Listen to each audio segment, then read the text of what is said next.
Today I'm feeling like making a creative aperture. So in order to do that, I need some tools. The tools I need are some cardboard, or construction paper rather.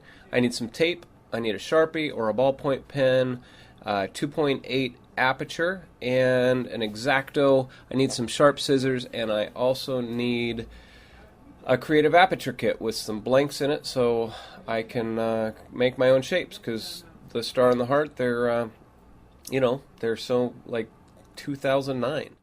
First thing I'm going to do is take the 2.8 aperture. I'm going to draw a circle around the outside, and that's going to show me where to cut it, because I'm going to end up taping my pattern to the 2.8.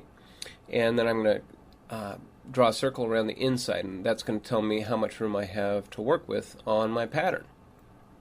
Next thing I'm going to do is I'm going to draw a funny little shape, and it is going to be whatever. I can do it freehand. I don't really need to worry about messing up a piece of construction paper.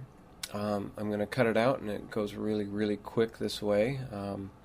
And now I'm going to cut out the outside diameter and tape it to an f2.8 aperture. What that's going to allow me to do is try it out before I've committed to one of my other apertures that I have in the creative aperture kit.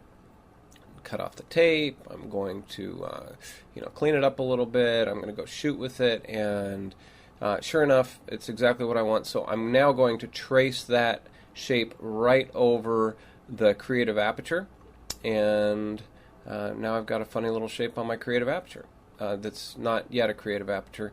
And again, very fast cutout. So one of the tips for cutting out the creative aperture is to go in a short straight line and then turn. Besides using an X-Acto knife, sometimes I use hole punches. This hole punch is shaped like a teardrop. I'm going to start out by using the soft edge of that teardrop to create a more of an organic kind of cloud-like shape. And the effect that I'm going to get in the images is pretty subtle with that. Secondly, I'm going to use a much more obvious pattern that is just that. It's a pattern. I'm using multiple punches. That's going to multiply the number of out-of-focus points in my images, especially when it's points of light.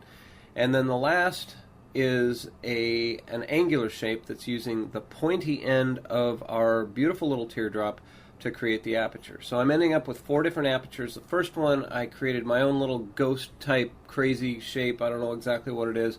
And then the other 3 were created using the teardrop hole punch, and you can use any kind of hole punch to create different shapes. So go have fun and take some pictures after you've cut some holes and whatnot in some creative apps and construction paper and whatnot.